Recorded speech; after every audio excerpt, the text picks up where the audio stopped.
the first Bloody Sunday,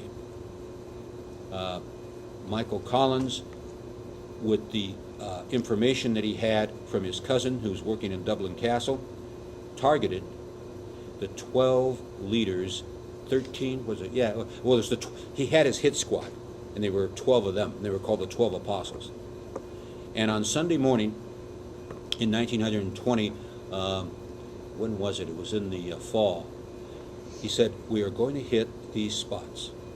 These are the black and tans who are organizing these reprisals against us. These are the black and tan leaders. By the way, General Montgomery, you know, who makes his name in Africa and so forth, he was one of the British commanders there in Ireland.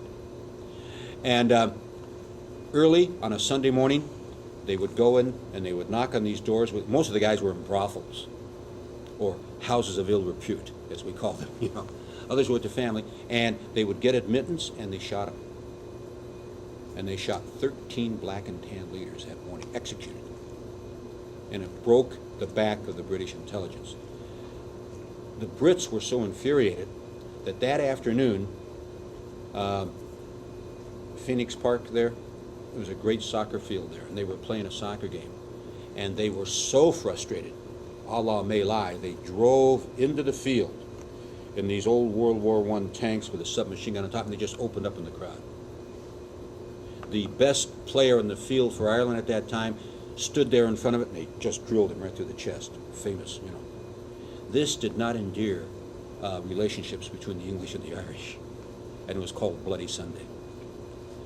And so the fight went back and forth and back and forth. De Valera is captured. Collins and a friend go to England, and they get him out of, they spring him from jail. Brilliant jailbreak. Finally, in 1921, with the excesses of the black and tans, the mayor of Cork goes on a hunger strike, and hunger strike is very important. Remember what I just told you. McSweeney is his name. Goes on a hunger strike because of Cork having, he was the mayor, Cork having been burnt down, and they let him die. He's about 70 days on the hunger strike. Finally, the British public is sick of it, and they say, let's have peace talks. Here's where I think the double cross occurred. My grandmother was always sure of this. De Valera should have gone over there and been the chief negotiator. He was a seasoned diplomat. He knew what he was doing. Instead, he sent Michael Collins. Michael Collins was only 31 years old, a mythical leader. They could never find him. They could never capture him. He'd walk through the lines. The guy was just, I mean, magical.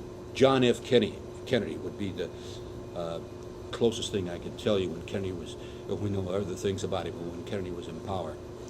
And Collins went over there, and they had about 6 months' worth of talks.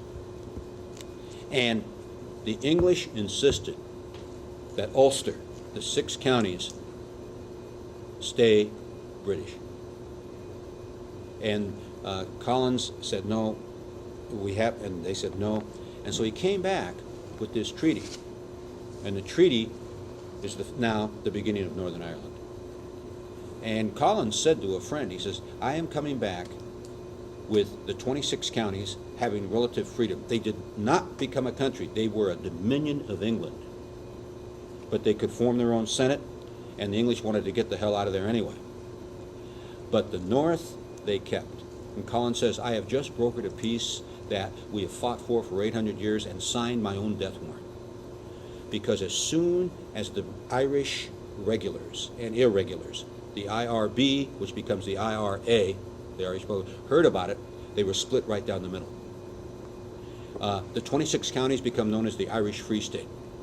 Half the soldiers say, okay, we'll go with Collins, this is the best deal we can get.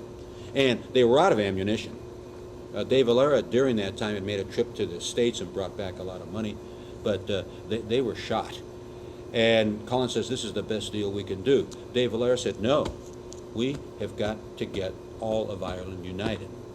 And now the fissure is made, the cut is made. And so in 1922, the North is established. De Valera refuses to sign the pact. And so the IRA breaks off.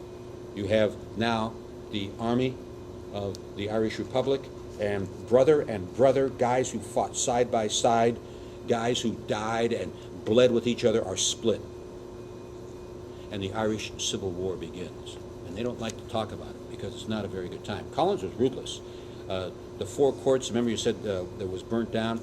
The IRA took it, the guys who did not agree with the treaty. And they let them stay there for a couple of months, and then the British said, get them out of there. And the British gave the new Irish army all of their guns, all of their artillery pieces, and they turned it on their own brothers, and they leveled it. And this went on till 1924, brother against brother. But Collins is very ruthless, and he set up that, no, this is the best deal we can get, let's do it.